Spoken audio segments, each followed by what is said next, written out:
Okay, so this is a community chat of the Galactic Shaman Astrologers. We have not met in a while. We've all been kind of busy doing our thing.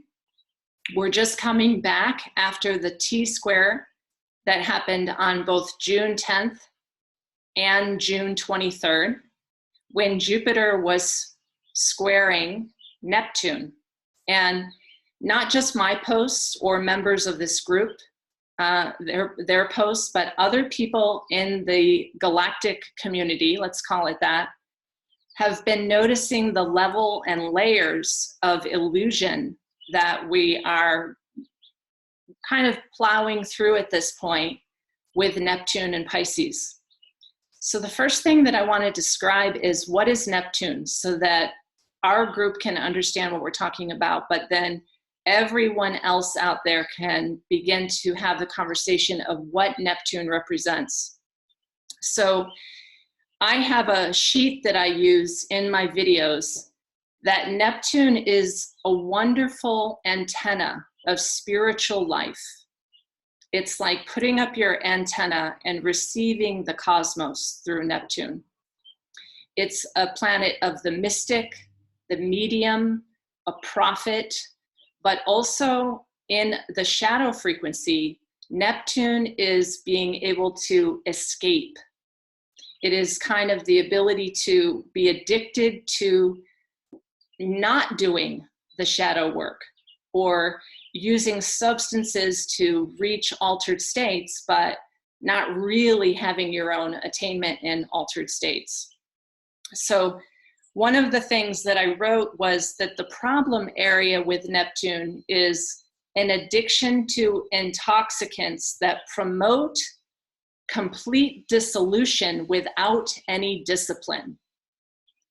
And what you've heard in my video about spiritual narcotics is that it seems that there are many people promoting that kind of thing, like, just listen to my post and your third eye is going to open on this full moon. Like literally, I have seen that again and again. On the full moon, your third eye is going to open. Now, there are 100,000 some followers to people who are saying that, and they're giving energy reports around different kinds of what seem like astrological aspects. But what we can understand is that Neptune wants to bypass any real discipline to open your own third eye. So it's part of the matrix right now. I think it's like the grand end game of Maya, or the complete illusion. And for my setup with the ascendant in Libra and the ruler of the ascendant in Sagittarius, I see it as an adventure. To me, it's like a game. Like, let's go through another layer. Let's figure out some other way to game here and get through this. But if you have a different ascendant, you might see it in a different way. So this is also going to be something that everyone needs to, who's viewing this video, look at yourself and see. For instance, I just did a session with a woman who has a grand trine in air. And a grand trine in air, all she wants to do is express herself. It kind of doesn't matter, what she's expressing herself about. If it's a grand trine in earth, it's going to be all about your material security. So if you find out there's an illusion and someone was deluding you in some way, and you have a Capricorn ascendant, you could be potentially threatened in your material security. Whereas if you have a grand trine in water, or a lot of planets in water, and somebody tells you, oh my gosh, that could be an illusion, then the emotional response of, oh, but I have compassion for that person and that could not possibly be true. Then the water response of, I am deeply feeling for this person will come up. Okay? So first, know yourself. And if you know yourself, you'll know how you respond to Neptune and Pisces, because Neptune will be squaring certain signs and it will be trining other signs. So if it's in Pisces, it's trining the water, it's amplifying the feeling of things. So I'm going to try and give some really clear-cut examples of how to wade through those Neptunian illusions, okay? Here's one. And all I do is I go onto Facebook. First thing that pops up, I'll read that astrological report. So the one that popped up said, beloved light emissaries. As soon as someone needs to identify as a beloved light emissary, that's a polarity. Okay? Try to register this number one. We're all beloved light emissaries. So when someone calls you a beloved light emissary, that's a red flag for me. Because then if you read down through the text, there are several indications of what we're doing is we're getting out of duality and this and that and the other thing, and yet the ending is the same kind of phrase, beloved ones. So for Pisces, that's one of those things, like I'm going to play on emotion because you're of course a beloved light emissary. If I started every session, truly like every astrological session, as soon as the screen opened, I said, beloved light emissary. That's a red flag for me. Okay. So that's one of those things, like, is the person talking about getting out of duality and yet they need to have a phrase of beloved light emissary? And that might not be a red flag for you. So what I want to find out from the group is, where are they seeing this? What is the experience with the spiritual bypassing or the escapism, or somehow if you watch this and do this meditation, you're going to bifurcate away from the rest of reality and so forth. So it's still some kind of a divide and conquer. It's still polarizing. So does anyone want to jump in with their experience of what this Neptune in Pisces is like?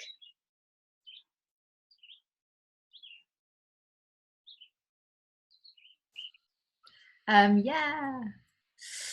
So something that was on my mind today was this thing about high vibe stuff, like high vibration, like having the light vibration. And I think I'm just, on figuring it out kind of thing. But I feel like there's something about there's something, it's like kind of like feels to me like a half truth when we have this beautiful like thing about, supporting our bodies to evolve and making sure that we eat the purest food or drink the purest things and all these nature things and all these, meditation things and everything. It's really, really great. But it feels, in my experience, it can be like, I can get quite religious and quite like, I must do this to be saved almost. And then that feels like a disconnection from your natural earthly life. And there is a polarity then, like you say, and you feel like you're kind of, well, I felt like I'm kind of warring against low vibe. And I realized that like it's not about that. It's really like moving through it and figuring out the right personal experience. It can seem quite toxic, I think, like, because it's so attractive, but it's down to us to figure that out. So that's where the illusion is, I think. It does seem like a salvation complex where it's like, this is your answer, and people are feeling like they're struggling because of all this like Saturn and Pluto and all this destruction and, you know, birthing the new, and people are like, give me something to hold on to. And I feel like there's so much of that.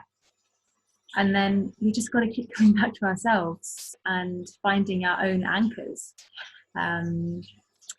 Yeah, realize that, you know, we're putting anchors into stuff that we didn't even know what it is.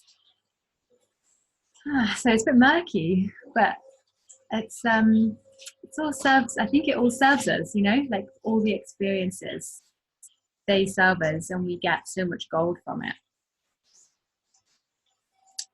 Yeah.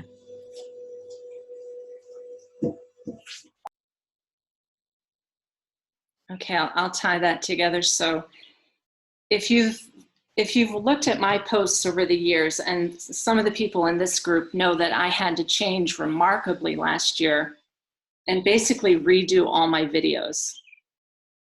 And I can't even watch my old videos. So the other marker that I have is the ability to change and not repeat the same statement again and again and again. So when I see the folks who are still referring to the high vibe tribe, which is like, you know, and so therefore there's a low vibe tribe, which could be true. And I'm not saying that this is not true. What we're doing is we're just questioning things. But to refer again and again repetitively to beloved light emissaries or the high vibe tribe and never have a low day and never have a low frequency day, or that was really depressing, or I'm really under the weather or whatever, is another marker for me. So what we're doing is we're playing a game. Again, this is a game and we're learning from it. So I'm not pointing fingers or even accusing, because I've had to let go of the first 20 years of astrology that I did, which was in Placidus system, in the intercepted and interfered with house system. And then when Demetra got the original ancient Greek texts, and Robert Hand and many other people translated it, Robert Hand also changed to whole signs in 2013, but he never changed astro.com. So the default system is the Placidus, the intercepted. And when I talk to astrologers, you know, the ancient texts actually explain why we need to do this in whole signs, they say to me, well, none of my clients would be able to accept that I've been doing it wrong for 20 years. I'd have to give them all their money back. Okay. And so I think what I'm also inviting everyone out there to do is let go of that ego thing that, you know, I could be wrong. All my videos might have to be thrown away. I might have to rewrite my book. I might have to make a new astro.com program. But that is what Neptune's offering us. It's like another layer of the illusion. Take it away. Take that away too. I'm not part of the high vibe tribe. I just am. I am that I am. So does anyone else want to comment how they've seen through something or had to let go of something? I'll share a little bit. I find it really interesting because in a lot of my professional adult life, I was in Christian environments, working as a youth minister, and I studied theology, and there was always an awareness of who was the insider and who was the outsider, and a lot of work and mindful thought and a lot of the good work that was being done was to include the stranger, include the outcast. But Christianity also has inherently that kind of dualism between the light and the dark, and who's saved and who's not, and who's in and who's not. And when I started exploring more Jungian ideas of thought, he laid the groundwork for the shadow and for the importance of shadow work, and really looking at human consciousness through dreams and becoming mindful of how, as human beings, we have a personality that we present to the world in order to maintain structure in communities, in order to survive within communities. And then underneath that mask, sometimes we're not even aware of all of the things that are going on, the hidden parts of the personality. And those things can come up in dreams, or in just flukes of the day. You might have a word slip that comes out, and we're confronted with these parts of the personality that we consider grotesque, that we naturally discard from our public conversation. And we collectively could just kind of have this disgust about, ugh. And so that inner work of looking at the dreams and looking what was coming up, and the ways in which we start to throw away parts of the self that we think are disgusting, can be, at least for me, it was this journey of recovering parts of the soul that were discarded, and how different communities kind of collectively make agreements on what parts of the self are welcome at that club or that community or that circle or network, and which parts aren't.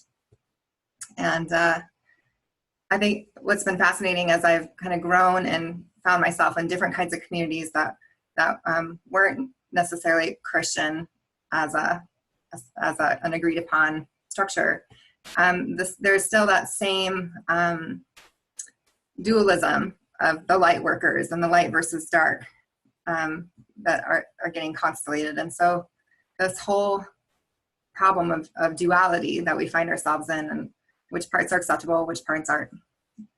And then I think what comes deeper as we start doing that inner work and seeing what is it that I'm throwing out in myself, what is it that I'm judging others for, that is really having something to do with how I'm judging myself, brings us to the deep work of compassion. And that, I think that work of grace, that we find that the things that we have trouble with out in the world are actually deeper images with ourselves. And that work too of trauma, I think when we are trying to spiritually bypass stuff that's uncomfortable, we're cutting off parts of our soul, which, even though it's hard to go into the pain, that's how we get into the heart. And I think there's something to having that heart chakra fully activated that requires us to go through tremendous amounts of pain sometimes. I'm a water trine, so I feel things more deeply. But that image of the sacred heart or the broken heart, or this idea that when you're broken, you're open, and that when you go into those things that you might find disgusting or terrifying, or all those fears that we have piled up in the unconscious, Carl Jung said, you find the gold. Like behind the mask of the demon is often a wounded child. And if we can see the defensiveness that's being put forth by the demon that's protecting something that's precious that we haven't in a way unlocked yet, that we start to master compassion. And I've been feeling lately in this whole game of illusion, especially as you wake up to some of the truly terrible things that are happening in the world. And I was thinking so much about the migrant children being locked up in all the media that's just pushing, like, these terrible atrocities are happening to children. It's like, oh my God, this is so terrible. It is terrible. And then there's this deeper layer of, this is happening by some kind of design, that there are beings, and we've known this for a long time on our planet, that have been attacking Indigenous people and women for a long time. And it's still happening, and they're still in power, and it crumbles our belief as Americans that, oh, this is the good old US of A, and this is justice and freedom, and we're the best. And yet now we're being asked to look deeper at what is going on there. I find myself observing that a lot of these atrocities are by design or systematic trauma programs induced on the human family to incur suffering in order to keep people in more of a traumatized state, and it's harder for us to find our freedom. And so observing that with compassion, and then getting to the place of how do we rightly respond in a way where we're not losing our life force, spinning our wheels in frustration, but really finding that heart open space of unconditional love. And I find myself going to that mystical place of even this can be forgiven. Even this can be forgiven. Even this is included in oneness. And I think sometimes with the idea of oneness that we talk about in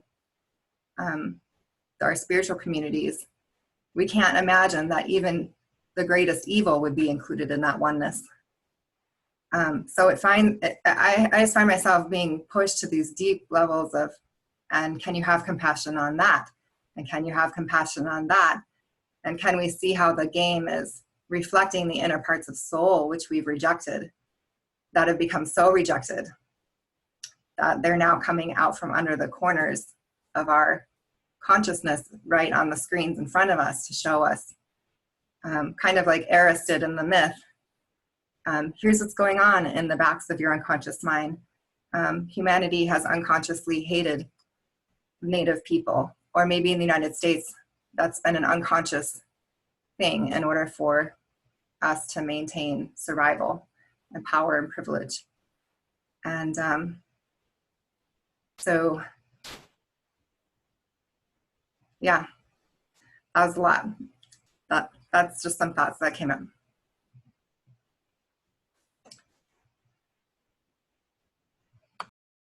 Okay.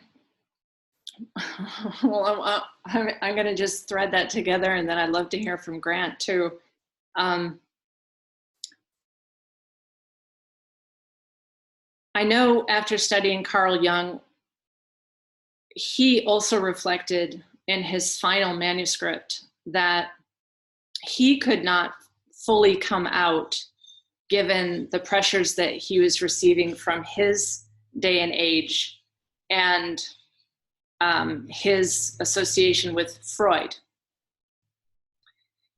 So I find that Carl Jung's work was so fascinating because I don't even think he actually ever really fully came out with what he wanted to say about the collective unconscious, and when we're suppressing any part of ourself that society would consider dark or evil.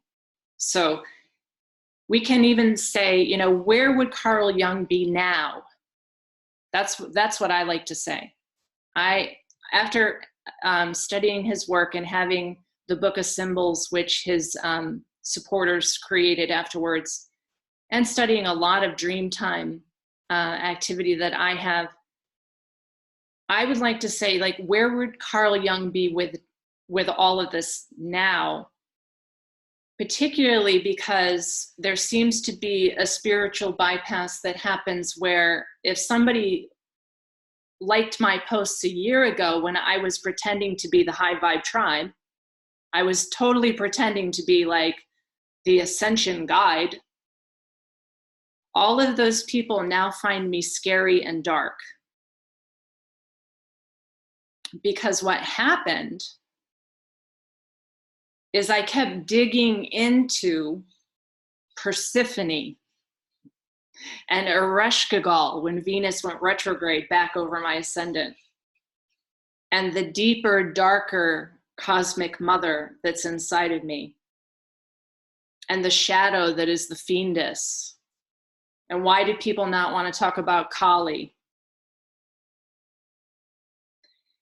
And so I don't have 100,000 followers on my astrology page, but I have 1,000 of people who are willing to look into that And I think what Jessica was also saying then what's happening out there in the world is getting darker and darker and darker. In fact, for me, Kali is going, well, how dark do you need to make it until you deal with your own inner stuff? Which is what the Kali Yuga is. And that's why it is called Maya, the Great Illusion. And if you look at Patanjali's Yoga Sutras, his first sentence is, and now, because he's giving the teachings of yoga for the cessation of the modifications of mind stuff, because he knows we're about to enter the Kali Yuga. Now, I feel like Gaia has already put us into a dream state. And I know we talked about this 1 or 2 sessions ago, where the last galactic alignment happened in 2016, but we still had to really resolve much of our own inner work and make decisions and stop bypassing. So here's what happens, what people have told me, why they won't listen to my work, and they will only post someone who has the first sentence of beloved light emissaries. They will not repost my work. Because if you read the post that I just wrote about Alhina loves to get into also the affliction and the tragedy. Alhina has the Achilles tendon that is severed. And she's willing to look at the migrant issue and even look at the human trafficking issue that's happening from the migrant issue. And how very scary it is necessary to talk about. But if you're only on the beloved light emissary level, then you have bypassed that and you don't need to do that work anymore. And this is where Neptune and Pisces is really hitting us as a collective right now, is that we're addicted in a way to only being the high vibe tribe, as Emmeline said, and not reposting anyone's work who's talking about the shadow and the affliction or the tragedy. So I guess I should stop again, because I'd love to hear from Grant. Grant, do you have anything to say about this? I can probably think of something. One of the authors I follow talks about and phrases it in the way of perpetual positivity syndrome. And it's this ability to always only see the light, or always see these aspects of positivity in all these situations. And he agrees it's a form of spiritual bypassing there, because it's not the whole truth, or it's not the whole reality. I do think, too, to get back to the migrant and the trafficking and these pictures of, or even the images that we interpret seeing from textual descriptions. It's fascinating that the power of the photograph isn't really being used a whole lot in these facilities, and it's just a textual description of how bad things could be, and we're sort of letting everyone's imaginations run wild to either imagine it as a summer camp or imagine it as a concentration camp, right? It's fascinating that the polarity is being opened in that way. I think that's been sort of engineered in a way, or played with, to let people's imaginations, or the way they choose to believe things to be, their own cognitive biases, can be enhanced. But what's definitely been missing has been that ability to pull empathy into an opposite. Like Jess is saying, to be able to love those people who are there, who are that amount of disconnected from their own humanity and their own shadow, that they can be feeling nothing in doing their duty, which they believe is a service and is necessary to protect us from their perspective, but it is also persecuting and hurting and really causing more suffering to a different set of people, right? a fascinating conundrum. You know, we're all human. We're all embodied people, and no life is worth more or less than another life. And I think that's part of the great, part of this great polarity discussion is holding compassion. And if you can hold compassion on that other side, you know, I think that's again where it helps to have held compassion for yourself in your own shadow, or your own ability to go to those places and say, that could be me. That could be me either inside the cage or outside the cage, putting them in the cage. And like, Right. It is all me. it, right. It's all me. Right. And so I agree that the high vibe tribe, or that level of positivity and inability to acknowledge their own shadow or their own down days or their own doubts, is a level of spiritual bypassing and dehumanizing themselves as well. It's not really expressing the full embodiment of their experience, which is something I think we should all strive to do more.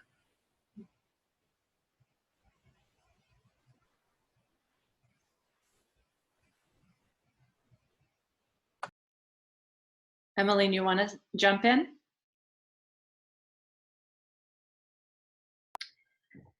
I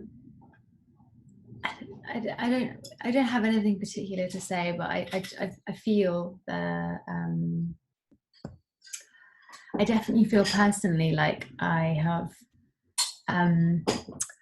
it's like jumped on bandwagons quite easily. There must be something like really attractive about that, because you feel like you're kind of deciding to find the way.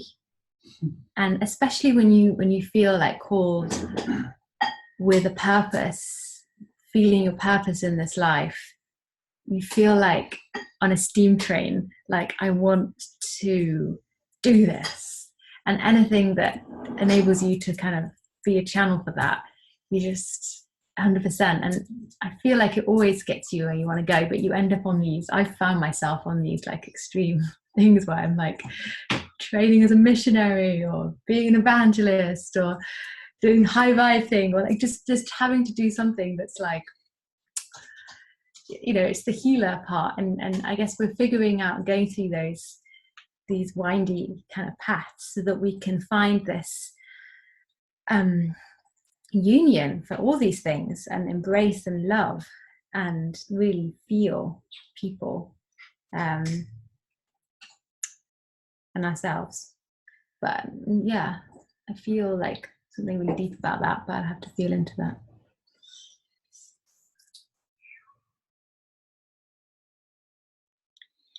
Yeah, so let's acknowledge that oftentimes when we join a group or we post a post and then afterwards go, gosh, that was really polarized. The thing is that we're just doing our best. We're doing our best to, because we really do have those compassionate hearts and we want to help. And what I'm offering, particularly when we had the Venus opposition Jupiter, there's this huge like amnesty, really, because I am at fault. I have said dumb things. I have posted things truly because I was just trying to be helpful, or made a video because I was somehow hoping that would spur people on, you know. So for much of 2017, I went to Ascension conferences. 2016 and 2017, I went to a lot of Ascension conferences. And then I would come home and I would have a big conference here too, and a meditation and so forth. And the person that I had studied with and did her Ascension course and did her unity meditations is still saying the exact same thing that she was saying in 2017, which is that we're bifurcating away, don't pay any attention to the drama that's happening on the planet. In 2017, she was quite sure we were going to have a solar flash and it was going to happen by July. And then 2018, quite sure there was going to be a solar flash, and then that didn't happen. And And then one of our group members went to actually meet her. And that person can talk about that if they want to. But the actual meeting, there was no heart.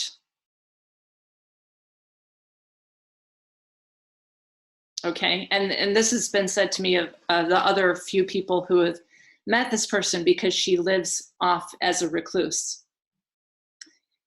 And the same repetitive stories that she is telling is almost like she is this very wounded person who's not ever to talk about how lonely or outcast or abandoned she feels.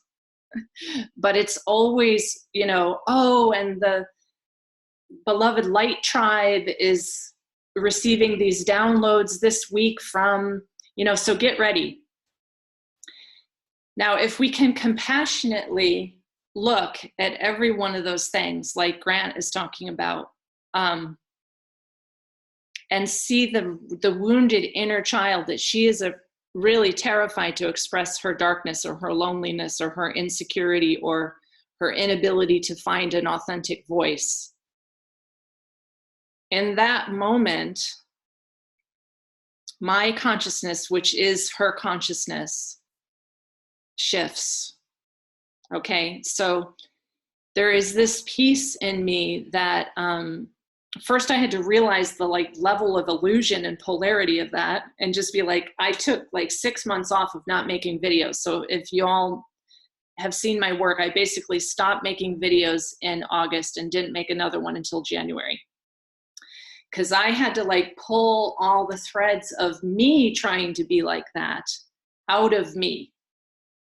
Do you understand? But it was because, like Emmeline said, I thought I was going to be helpful in some way. And then Venus went retrograde and I was like, whoa, there's dead seals everywhere. I think we got stuff to deal with. The beach is covered with dead mammals, and the sea is red, and this is not okay. I don't think this is unity consciousness, because I'm one with the seal. And so being authentic has been more important to me than knowing anything. Just really saying what's going on with me is more important at this point than me being like, I'm the way shower and I'm going to show you the way, because that'll help you most. Really, I've said before, don't follow me, because I do not know where I'm going. I really don't. And that's when you decide that you got to be your own Messiah. You can't even be a Messiah for somebody else. There's no way that I could help y'all. You got to be your own Messiah. And so that's what I'm also feeling about Pisces, is the age of Pisces was the Messiah, the age of the Messiah. So when Neptune is there, it's like everybody wants to be a Messiah. They want to show the way and help lead the way, much from a compassionate heart, much because we truly want to help people. But what I'm going to suggest is that it not be an escapism, that we be more authentic, that when things are bad on the planet and things are really at levels of extinction now, we talk about that. We be authentic about that. So I also want to throw out there, Jupiter and Neptune are doing a very interesting dance, where Neptune is now retrograde and Jupiter are retrograde, and they're retrograding together. So Jupiter wants justice. It wants truth. But what is the truth? What is the truth? So does anyone want to talk about that? How do we even know if there is a truth? Does anyone want to jump in there? I wanted to share a little bit about this this Neptune illusion, and my Neptune is in my second house, so as something that I value, and it's at 13 degrees, and conjunct this asteroid Maria. And so I wanted to share that for me personally, one of my deep values is being like this mystic. And that as a child, I had lots of mystical, otherworldly experiences. And that as I started to grow up, I didn't know how to integrate them with modern day life. And so I just cut that part off of me, and I was ashamed of that part of myself. And then later really went overboard in drugs as something that I valued, and this kind of escapism and trying to escape some of this pain. And so that wrestling has been a big one for me in finding that balance between my mystic and this like deep pain that I want to get out of. And so my mystic eventually went to seminary and studied a lot of theology, and I have a lot of cool books around my house that I like to dig into to keep exploring that. What is true? What is true? And I think I had felt like I was sorting through some of the illusions of Christianity, and seeing how some of these theologies were being popped up into mega churches, and how they weren't really kind to women, or they weren't really kind to the earth and the indigenous people, and trying to recover healing from sexual traumas, and nobody's talking about that in spiritual circles, and at least the ones that I was in. And you know, when I got really academic and was really good at my studies and felt like, oh, I can see clearly, I can figure this out, and then continued studying lots of different things post-seminary. And then recently, Grant and I got connected with a woman who believed that she was Mary Magdalene incarnate. And we got swept away in that illusion together. And I think part of it was like, how did I get swept away into that illusion? Because, you know, I had some of the training prior to look for in terms of, like you said, this is sometimes a trauma situation where another part of the personality takes on the outer personality and configuring it to the world, but it's to protect a very wounded part inside. And so, I mean, we probably were swept up in this illusion with her for like, what, 1.5 years or something like that? 9 months. 9 months. Okay, so about a year. And very powerful woman, but I started to notice that everything had to be positive all the time. We couldn't go into the negative. If I was really struggling, it would be like, just think a nice thought. And then when she was struggling, nobody was allowed in. And I kept trying to reach out to her when she was struggling. And it was like, no, nobody can help me. And then I recognized, I was like, oh, this is trauma. I see it. I see the trauma. And I can have compassion for that, but I also had to like cut off the relationship because it was pulling from our life, and we couldn't plan our life because it was like, oh, this is going to happen, and then in September this is going to happen, and then this, you know, and it kind of, and there's a lot of things out there that kind of keep the carrot moving, so that I can't write a book because you won't have time to write a book, and it won't matter because we're all going to be gone anyway. And yet my soul wants to write a book. Mm-hmm. So to just know it, it was just an amazing illusion that I was like, how did we get swept away in that? But to understand like that Neptune and Pisces energy and how easy it is, you know, and that the mystic in me is like, yeah, the miracles and oh my goodness, and the, you know, feeling of the Holy Spirit coming in and all these beautiful experiences that seem otherworldly. And there's real life. And so it was very humbling for both of us.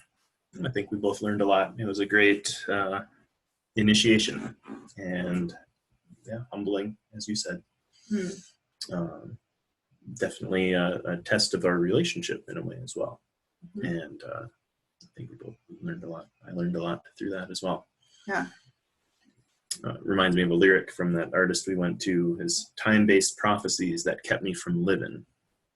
Right. So kind of that moving the carrot keeps pushing out this, you know, well, this at this time, this is going to happen. So don't worry about writing a book. Right. Or growing your own food, or right. Expanding your own soul. It's all right. about sort of drawing that energy out of you. I think so. And feeding on it.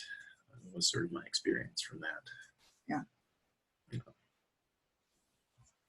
So that's a testimony of our Neptune illusion situation.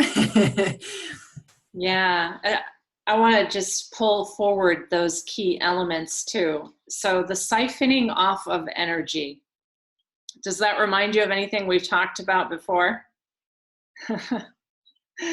So one of the things that I've put forward is that a potential, again, please don't believe me, a potential is that a lot of the folks who are showing up as way showers and guides are in fact archons and archon controlled. And one of the key elements is, are you so focused on their perspective of the next event, or the next big download, or for those high vibe tribes who are going to be receiving the next big wave, or the Stargate that's opening for those beloved light emissaries only. And you're always listening to their video or doing their meditation or following that perspective because of the carrot. And Grant said it very well. There's a carrot. There's no personal responsibility. There's only the carrot. You don't have to look at yourself, just follow the carrot. That's a really good Neptune delusion, because it's an addiction without discipline. So wherever that shows up and you feel like you're going to share that post because it's all so positive and flowery and it's the beloved light emissaries, and Mary Magdalene said it, you know, and I know because I'm very much in love with the Magdalene also. But I have learned to discern. I think Mary would kick ass. I mean, personally, like the Mary that I know is kind of swift and severe and got great boundaries. So, she's a priestess of Isis and was very in touch with her womb. So it's not all up here. It's not all just the higher self. It's the lower self that makes a Shakti priestess. It's the womb space that she knows very well. So there's, tons of Mary Magdalenes incarnate on the planet. And it's a fabulous learning experience.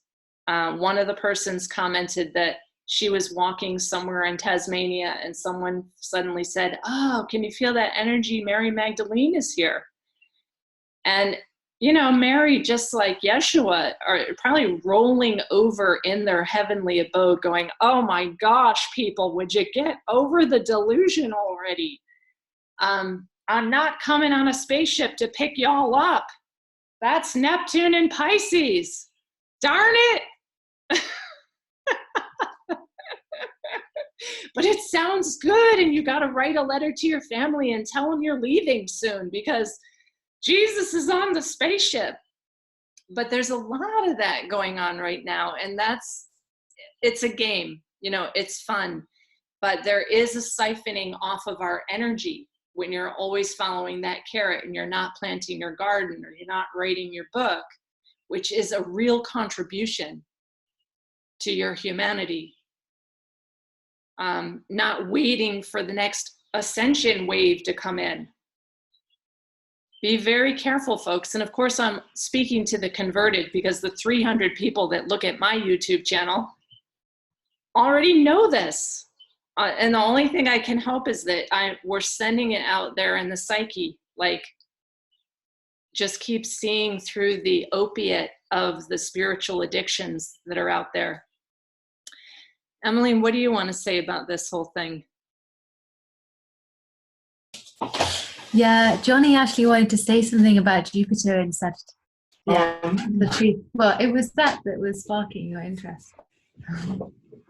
Hey, I was going to say something earlier, but then the conversation maybe moved on. I was just going to say, so we've had similar experiences of a lot of this, moving through different cycles of Christianity and stuff like that. And a lot of the mystic stuff in Christianity is a lot more inclusive of the shadow.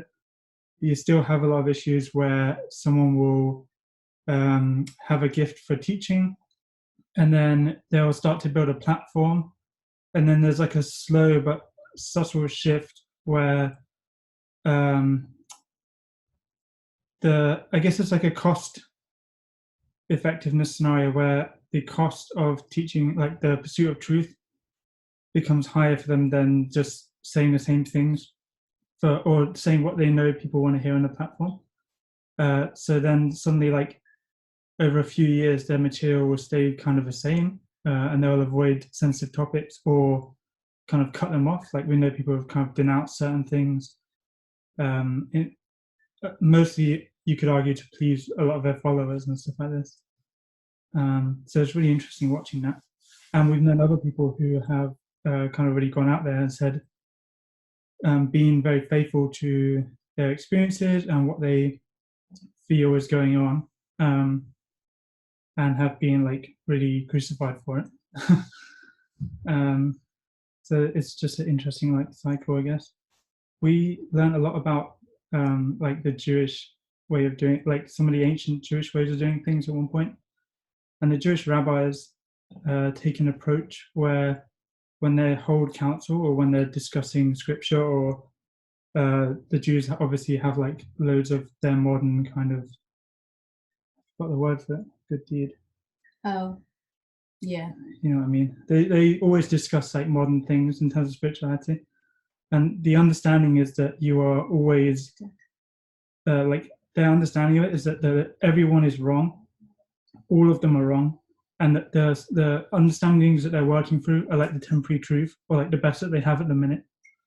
And that there will be a day and a time where they have a greater revelation and it will supersede that truth. But for now, that's what they have to work with. So there'll be an honor for that, but also an understanding, like a mutual understanding amongst everyone, that none of this has precedence over forthcoming things or above other people's, humanity or self. I think that's a really good approach to do this kind of stuff from. I think you can normally find like sources of corruption by seeing what you're not allowed to question in an environment. And a lot of the Jewish stuff is about asking questions. Not saying that's like the ideal model, but we learned a lot from that. And that's all to do with asking questions and just burying into things, which I guess is a lot of what pursuit of truth or spirituality comes from. So yeah, I just want to talk about some of that. But I don't know if the conversation's moved on. Okay. Have we moved on? Yeah, that's where we wanted to go, Johnny. Actually, that's where I wanted to go. Oh, okay. So with Jupiter, how do we know that we are getting to the truth? I mean, the question is there a truth? And what I would say is we could even take this model that Johnny has just explained and hold this really dear during this period of Neptune and Pisces particularly, is anything that I say today is potentially an illusion. I'm potentially wrong, okay? Mm. And this is the greatest truth that I understand right now. Yeah. But really, I'm a fool. Really, I know nothing. And mostly what I do is I flip the script and say, that seems to be a taboo. Let's flip that over. And then I dig into that and then find out, either that has a greater truth or not. But I think that's a fabulous model for shamans in general and the astrological community, because the planets are always moving. So we're going to have a new consciousness tomorrow. So if I'm saying the same platform again and again and again, you know that I'm really full of crap. I mean, basically, then I'm just selling something that people were buying in mass. But because the planets are going to move again, my consciousness better shift again. And there's potentially another layer and a higher truth. Not that there's a higher or lower truth, but that in Sanskrit, it's called neti neti. So in the Vedas, the thing is, it's not this. No, it's not this either. Oh, it's not that either. No, it's not even that. No, it's not that. And so when talking to young people, for instance, talking to my daughter, Rose, she's like, well, so Mom, when did you decide like what you were going to do? I was like, I don't know what I'm going to do. She's like, well, I mean, I got to have a plan, Ma. I mean, some people seem to have a plan. I'm like, you might have a plan when you're about 46, Levy. Like when you're 46, you might start having a plan. That's like 30 years from now. So it's kind of like that. It's like, who am I now? And who am I now? Oh my gosh, who am I now? And by the way, my North Node is in Pisces with Neptune going back and forth over it going, well, who am I now? I don't know. Who am I now? So if I reinvent myself a bunch of times, am I a phony? Or am I authentically questioning who am I now and what do I believe in now? Mm. That's incredibly exactly on point, Johnny, of what Jupiter is offering. Who wants to jump in now? I was thinking about this with the Capricorn, Saturn, and Pluto, and like we were saying, the Messiah, because the patriarchy is to a degree a savior, because it's like, we will provide for you, we will provide all the structure that you need. And it's like, thank God, like, the NHS in the UK, we, everyone is so like, if you like the NHS, like we're really proud of the NHS, but when you start to be like, well, there might be some problems, people are like, but the children in Africa, and it's really hard to really actually criticize it, because people always bring it back to, but the children in Africa. And it's like, yes, but we also, we have our own problems. And I think with that kind of death and the structures and things, it's really hard to it's really hard to let go of knowing who you are in the construct of structure. And I have this earth trine in my chart, so I feel quite like a bit like, where is the structure? What am I doing? And I'm constantly like, where is the money coming from? And I'm like planning crazily, because I'm like, but constantly having to let go of that, and what does that mean?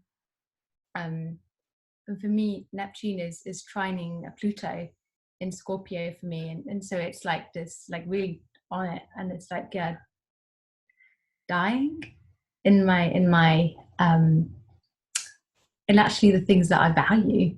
So it's like dying into those things, but then seeing it reborn. So yeah.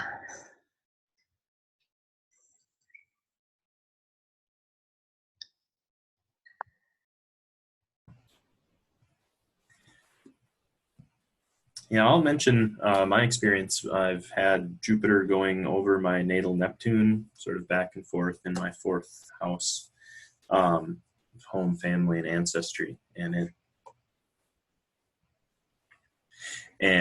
it sort of in the run up to the wedding, and all kind of this grounding into what's true, or what's a new family look like, and sort of kind of holding space for what were the old structures, and having Jupiter questioning what was the truth. And you certainly have childhood truths that was your experience, and then you can look back as an adult on that and say, was that what was really true? Or, you know, you have an expanded awareness and kind of an ability to see a more adult interpretation of that story. And then that sort of shifts your identity as well. And I love this discussion of reinventing yourself and questioning and not feeling so coupled to that ego, or that same person I was yesterday is the person who I have to be today. You know, I think our society really pushes that on us of being a mold, or holding that mask and not changing, not evolving, not growing. Sort of once you're an adult, there you go. Yeah, the role you play in the mask you wear, the mask you live in. And so, yeah, I love that idea of this is my best knowledge now. I'm probably wrong, and I hope for greater enlightenment and more consciousness and awareness in the future. And I sort of practiced that a bit in putting in the garden this year, and really held, you know, listened to what am I feeling as I'm planting the garden. And it was a great panic, actually. As much as I love working in the earth and have such a family ancestry of that, it was also an intensity of an ancestral fear of, you got to grow your own food, or winter's coming, and this is so essential. You know, how can you not do anything but tend your garden, or kind of this so quickly, so there's a bunch, you need abundance to make it through the hard times, kind of thing. Yeah, and it was just interesting to hold that and feel that, and not get so attached to it, or not let it control me, but sort of just honor that. Say this is an ancestral thing, or this is a collective thing in the area here, as it's been, you know, homesteaders for several generations. So yeah, that was just a couple months ago to plant that garden. And yeah, I guess that's my experience with Jupiter going over my natal Neptune. I'll refrain from commenting on my experience with his Jupiter going over Neptune. What's your version? Well, it's been hard to get clarity on things. Like, I've been wanting clear, specific things, and I've just noticed lately with Grant, everything's been mysterious, and I don't know. And I was like, oh, that's because Jupiter's hanging out with his Neptune, and then I can have more compassion. So let's talk about the definition of that word. So we really, you know, yeah. Let's make sure we're answering the same questions. What does it mean to care? Yep. You get very philosophical. Exactly. Yeah, I mean, the bright side of Neptune is that it is the great unveiling. So let's use that word. There's more unveiling. And that's another way of what we've been talking about here, since we've been talking about the truth, is there's yet more unveiling. There's unveiling of Grant's ancestry as a homesteader, and how deeply rooted that is in his body to be a provider, to make sure that there's security for family, that's his fourth house of home. There's more unveiling to do around the different high vibe tribe platforms. I like the word unveiling with Neptune, because Neptune is in my second house at 2959 Scorpio. So 2959 Scorpio is like the last possible unveiling of Scorpio. So if you look at my nature, it seems like I'm all about Sagittarius, because Jupiter's been going back and forth over my sun in Sagittarius. I'm like, I want the truth. I want the truth. I want the truth. But if you look at your natal Neptune position for everybody, like Jessica did, what I value most is that great mystical Scorpio, like under the hidden layers, let's get to that unveiling. And because Intercosmos and Astro Wizard are exactly conjunct that Neptune, where I do my unveiling is through astrology. And I can become the 29th, 59th degree of astrology. like that lady is overboard on astrology. And then then for me, I have to look at my shadow stuff of like, am I just an astrologer? Am I only going to talk about this astrologically? Or maybe I'm going to make videos on womb yoga because that's also Scorpio. Maybe I'm going to do like the most tantric womb yoga video that you can imagine. It'll be like my first and only video that I ever made. And wait until you see it because I made it today. So you look at your own natal Neptune to understand Neptune.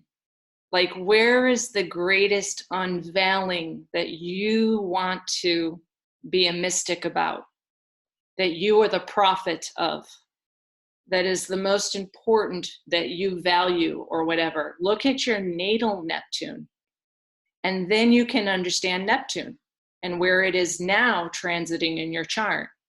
So does anyone want to talk about their natal Neptune and a deeper understanding of themselves given that position and where it is now? Do you understand what I'm saying?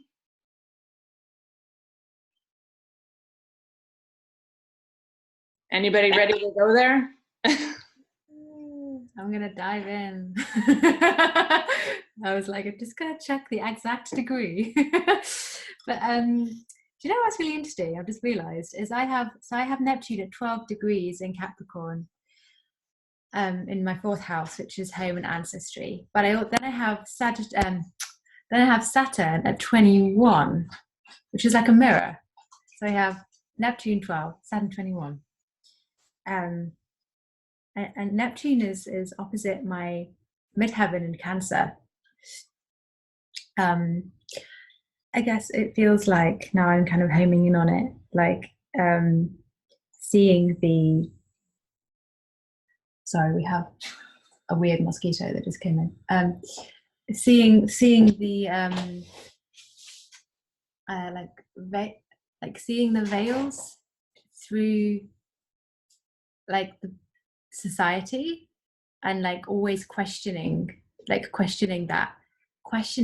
family. Like I've definitely felt like the weirdest family member, in sense of like I'm always doing something that's uncontroversial or bringing in something new that kind of offends people. I guess I feel like I see through veils of structure, and I'm always like rebelling against it. And then I know that I also have Uranus like quite close by, not exactly conjunct, but also in the house. So doing something there as well, which is like, and then wanting to revolutionize and change that.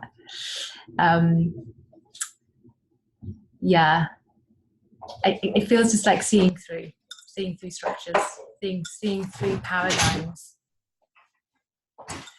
And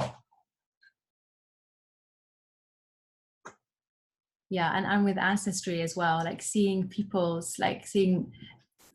family members and different and then people that I just meet here and then, seeing different like things that are in people's behaviors and are in their adopted ways of doing things, like for example like British politeness or things like that. I just see through it, and I can't do it.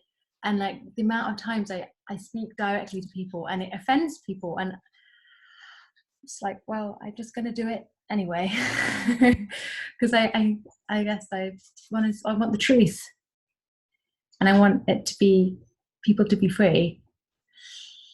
So that's that for me.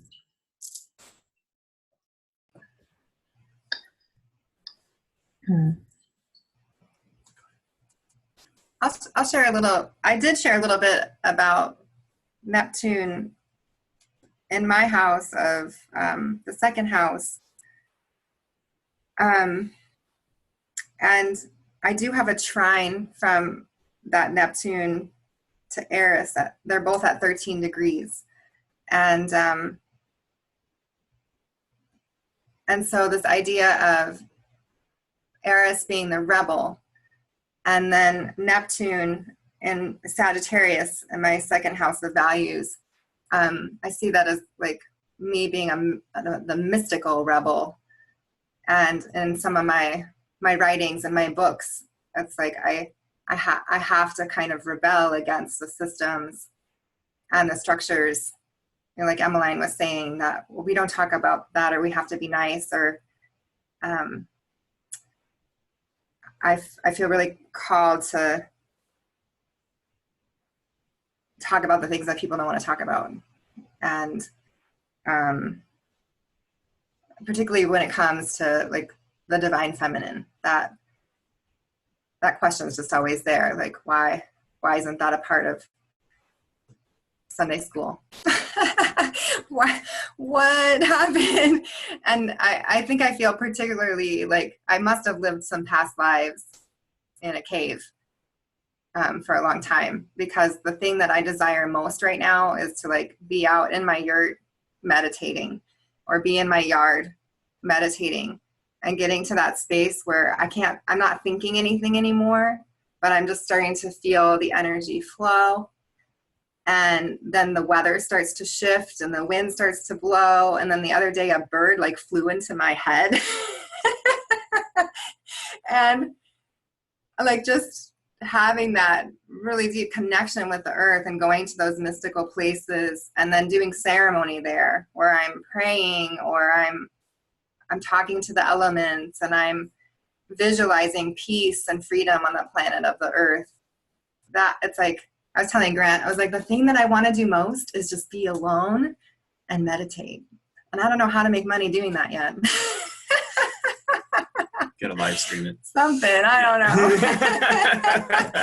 But I definitely feel that as like, oh man, that's the thing I love to do most. And shoot, I don't know how I'm going to make money doing that. So, did you want to talk about yours at all?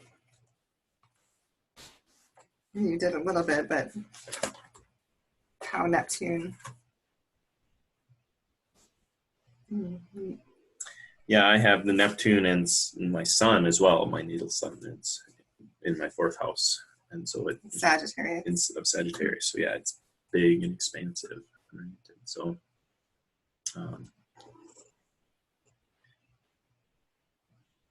amplified, I think, is the Neptune part.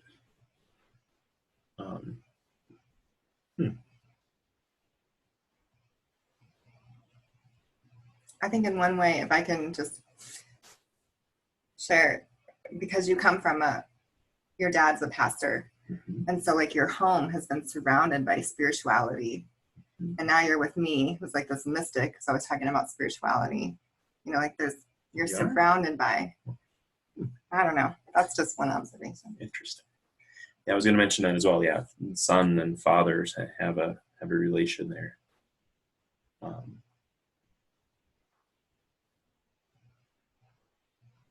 I'll be happy to talk about it too. Oh yeah, like I know Lolita has talked about this, and there's something important here. Yeah, no, file not found. Please go ahead.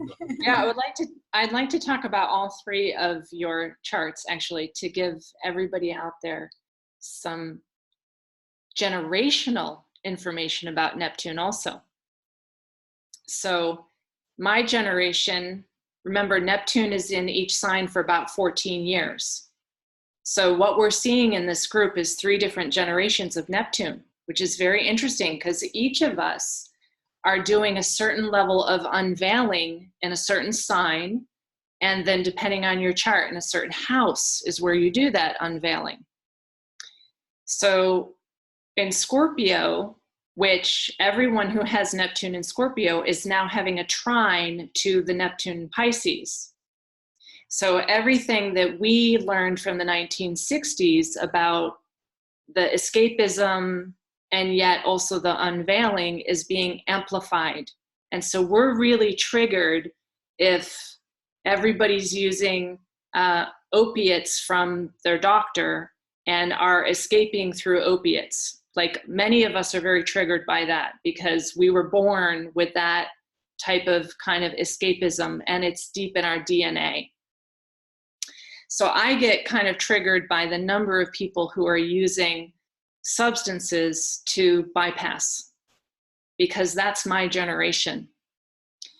And then what happens with the Neptune and Sagittarius, from my perspective, is when we started to go into the most mystical spiritual truths. So yoga very strongly came to the States and different parts of the world at that time.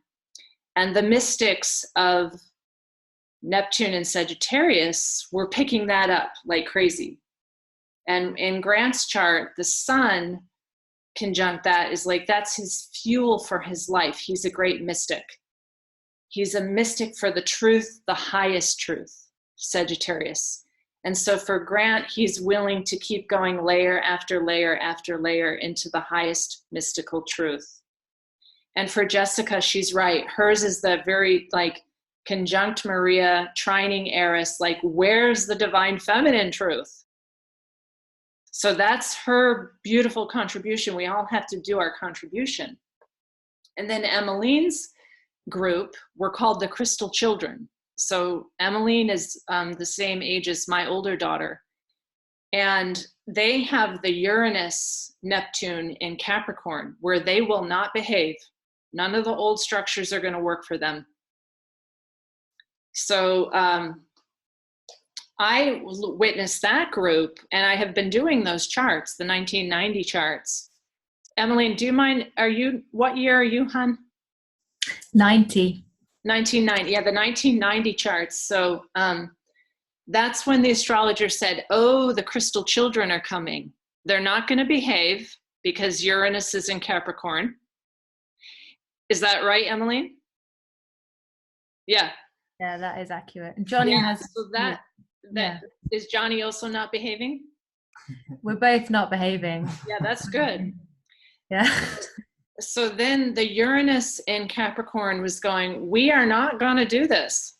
We're not going to be polite. We're not going to do your weird jobs. We're not going to do your weird pensions.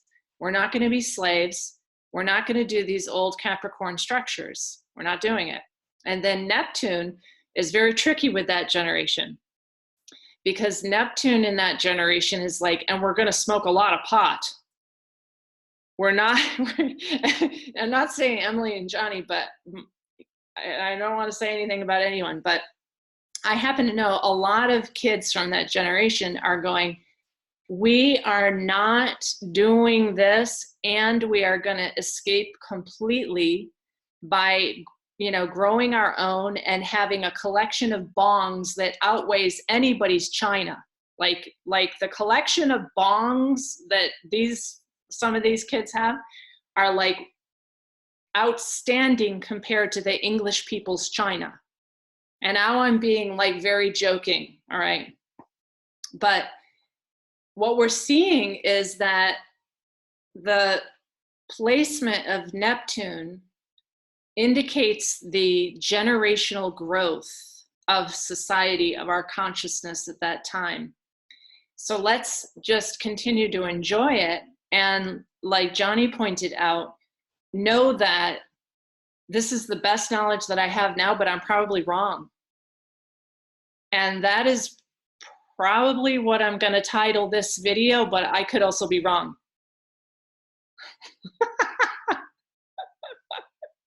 Which I think is fabulous, because if I were to continually tell you that I'm great and I don't need help and nobody should support me and nobody should come over when I'm feeling down, then that's a big red flag, all right? Because we're mastering being the whole of our humanness. That's what I say this, quote, ascension, if there is an ascension, is about, is embracing and embodying all of our humanness. not just the light part or the high vibe part. Alrighty. Anyone want to close with anything? I am holding this meeting until 5:30. I just wanted to add to your the 90s thing. I think part of the reason why there's that strong desire to escape is because it feels like you're whacking against something so hard. You're just like, please get me out. And because you're waiting, in order to agree, you're waiting until it breaks enough to create this new space. Until, yeah, you kind of a little bit like, when's it going to end? I think that's maybe the way that you can kind of exit for a bit, for a break. Yeah, and I'm not ever making judgments on mind altering anything. Lord knows I have beer conjunct the ascendant, and I can put a few back. So yeah, I mean, you know, whatever, you know, have your glass of wine and be an honest human is what I say. And if you are breaking against those barriers by smoking a lot of marijuana, that's your experience. And there might be the time when you're 50 years old and go, no, it's not that. And then another truth comes in. So just love who you are and what you are. So I guess we'll close with that. Okay, lovies, thank you. Thank you, Lalita. Mm-hmm. Bye. Bye, Bye Emily. for now. yeah.